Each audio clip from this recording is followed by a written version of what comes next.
ಅಖಂಡ ದೇವದುರ್ಗದ ವೀಕ್ಷಕರಿಗೆ ನಮಸ್ಕಾರ. ಸುಮಲತಾ ಬೆಂಬಲ ಕೋರಿದ ಎಚ್.ಡಿ. ಕುಮಾರಸ್ವಾಮಿ.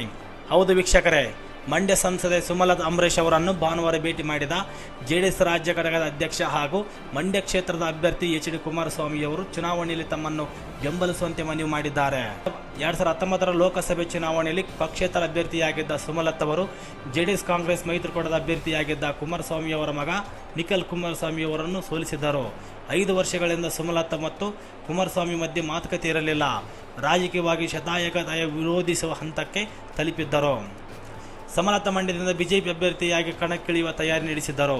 ಎನ್ಡಿಎ ಮೈತ್ರಿಕೂಟ ಕ್ಷೇತ್ರವನ್ನು ಜೆಡಿಎಸ್ ಪಕ್ಷಕ್ಕೆ ಬಿಟ್ಟುಕೊಟ್ಟ ಬಳಿಕ ಮುಂದಿನ ರಾಜಕೀಯ ನಡೆ ಕುರಿತು ನಿರ್ಧಾರ ಪ್ರಕಟಿಸಿಲ್ಲ. ಜೆಪಿ ನಗರದಲ್ಲಿರುವ ಸುಮಲತಾ ಮನೆಗೆ ಭಾನುವಾರ ಸಂಜೆ ಭೇಟಿ ನೀಡಿದ್ದ ಕುಮಾರಸ್ವಾಮಿ ಅವರು ಕೆಲ ಕಾಲ ಮಾತುಕತೆ ನಡೆಸಿದರು. ಅಭಿಷೇಕ್ ಅಂಬರೀಶ್ ಅವರು ಕೂಡ ಜೊತೆಗಿದ್ದರು. ಬಳಿಕ ಸುದ್ದಿಗಾರರ ಜೊತೆ ಮಾತನಾಡಿದ ಕುಮಾರಸ್ವಾಮಿ ಅವರು, ಅತ್ಯಂತ ಸೌಹಾರ್ದಯುತವಾಗಿ ಭೇಟಿಯಾಗಿದ್ದೇನೆ. ಅಂಬರೀಶ್ ಅಣ್ಣನ ಮನೆ ನನಗೆ ಹೊಸದೇನಲ್ಲ. ನಾನು ಅಂಬರೀಶ್ ಒಟ್ಟಿಗೆ ಉಂಡು ಬೆಳೆದವರು. ಮಂಡ್ಯದಲ್ಲಿ ಬೆಂಬಲ ನೀಡುವಂತೆ ಅವರನ್ನು ಕೇಳಿದ್ದೇನೆ. ಬುಧವಾರ ಮಂಡ್ಯದಲ್ಲಿ ಬೆಂಬಲಿಗರ ಸಭೆಯನ್ನು ಕರೆದಿದ್ದು ಅಲ್ಲಿ ಚರ್ಚಿಸಿ ನಿರ್ಧಾರ ಮಾಡುವುದಾಗಿ ತಿಳಿಸಿದ್ದಾರೆ ಎಂದು ಹೇಳಿದ್ದಾರೆ. ಏಪ್ರಿಲ್ 4ರಂದು ನಾಮಪತ್ರ ಸಲ್ಲಿಸಿದ್ದೇನೆ. ನಾಮಪತ್ರ ಸಲ್ಲಿಕೆಯ ದಿನ ಅಕ್ಕ ಅವರ ಸಹಕಾರ ಕೇಳಿದ್ದೇನೆ. ಬಿಜೆಪಿ ವರಿಷ್ಠರು ಮತ್ತು BS ಯಡಿಯೂರಪ್ಪರು ಕೂಡ ಸುಮಲತಾ ಜೊತೆ ಚರ್ಚಿಸಿದ್ದಾರೆ ಎಂದು ಹೇಳಿದರು. ಇನ್ನು ಮಾಧ್ಯಮದವರಿಗೆ ಪ್ರತಿಕ್ರಿಯಿಸಿದ ಸುಮಲತಾ ಅವರು, ಕುಮಾರಸ್ವಾಮಿಯವರ ಜೊತೆ ಆರೋಗ್ಯಕರ ಚರ್ಚೆ ನಡೆದಿದೆ. ಮಂಡ್ಯ ಕ್ಷೇತ್ರದಲ್ಲಿ ಸಹಕಾರ ನೀಡುವಂತೆ ಕೇಳಿದ್ದಾರೆ. ಹಳೆಯದೆಲ್ಲವನ್ನು ಮರೆತು ಬಿಡುವಂತೆಯೂ ಹೇಳಿದರು ಎಂದು ಸುಮಲತಾ ಸುದ್ದಿಗಾರರಿಗೆ ತಿಳಿಸಿದ್ದಾರೆ. ಮಂಡ್ಯದಲ್ಲಿ ಬುಧವಾರ ಸಭೆ ಕರೆದಿದ್ದೇನೆ. ಸಭೆಯಲ್ಲಿ ದರ್ಶನ್ ಮತ್ತು ಅಭಿಷೇಕ್ ಕೂಡ ಇರುತ್ತಾರೆ. ಬೆಂಬಲಿಗರ ಅಭಿಪ್ರಾಯ ಆಲಿಸಿದ ಬಳಿಕ ತೀರ್ಮಾನ ಪ್ರಕಟಿಸುವುದಾಗಿ ತಿಳಿಸಿದ್ದೇನೆ.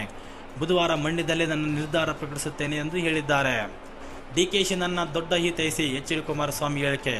ಹೌದು ಸ್ನೇಹಿತರೆ, DK ಶಿವಕುಮಾರ್ ಅವರು ನನ್ನ ದೊಡ್ಡ ಹಿತೈಷಿಗಳು. ಅವರಂತಹ ಹಿತೈಷಿಗಳು ನನಗೆ ಯಾರೂ ಇಲ್ಲ ಎಂದು ಜೆಡಿಎಸ್ ನಾಯಕ ಎಚ್.ಡಿ. ಕುಮಾರಸ್ವಾಮಿ ಹೇಳಿದರು. ಸುಮಲತಾ ಭೇಟಿ ಕುರಿತು ಶಿವಕುಮಾರ್ ಟೀಕೆಗೆ ಉತ್ತರಿಸಿದವರು, ಅವರು ಪಾಪ, ಅವರೇನು ವೈರಿ ಅಲ್ಲ, ನನಗೆ ಶಿವಕುಮಾರ್ ರೀತಿಯ ಹಿತೈಷಿಗಳು ಇಲ್ಲ ಎಂದು ಎಚ್.ಡಿ. ಕುಮಾರಸ್ವಾಮಿಯವರು ಹೇಳಿದ್ದಾರೆ. ಸುಮಲತಾ ತೀರ್ಮಾನಿಸಲಿ, DK ಶಿವಕುಮಾರ್ ಹೇಳಿಕೆ. ಹೌದು ಸ್ನೇಹಿತರೆ, DKಶಿ ಅವರು ಸಂಸದೆ ಸುಮಲತಾ ಅವರನ್ನು ಪಕ್ಷಕ್ಕೆ ಸೇರಿಸಿಕೊಳ್ಳುವ ನಿರ್ಧಾರವನ್ನು ಸ್ಥಳೀಯ ನಾಯಕರಿಗೆ ಬಿಡುತ್ತೇವೆ. ಸ್ಥಳೀಯ ಮಟ್ಟದಲ್ಲಿ ಎಲ್ಲರೂ ಒಪ್ಪಿದಾಗ ಹೈಕಮಾಂಡ್ ಯಾರನ್ನು ಕೈ ಬಿಡುವುದಿಲ್ಲ ಎಂದು KPCC ಅಧ್ಯಕ್ಷ DK ಶಿವಕುಮಾರ್ ಹೇಳಿದರು. ಸುದ್ದಿಗಾರರ ಜೊತೆ ಮಾತನಾಡಿದವರು, ಸುಮಲತಾ ಅವರು ಬಿಜೆಪಿ ಜೊತೆ ಗುರುತಿಸಿಕೊಂಡಿದ್ದಾರೆ. ಕಳೆದ ಚುನಾವಣೆಯಲ್ಲಿ ಜೆಡಿಎಸ್ ನಾಯಕರು ಮತ್ತು ಅವರ ಮಧ್ಯೆ ನಡೆದ ಮಾತಿನ ಕಾಳಗ ಹಾಗೂ ಸ್ವಾಭಿಮಾನದ ಹೆಸರಲ್ಲಿ ಅವರು ಮತಯಾಚನೆ ಮಾಡಿದ್ದಕ್ಕೆ ಬದ್ಧರಿದ್ದರೆ ಪಕ್ಷಕ್ಕೆ ಕರೆತರುವ ಬಗ್ಗೆ ಆಲೋಚನೆ ಮಾಡಬಹುದು. ಅವರ ಬದ್ಧತೆ ಬದಲಾಗಿದ್ದರೆ ನಾವು ಏನು ಮಾಡಲು ಸಾಧ್ಯವಿಲ್ಲ.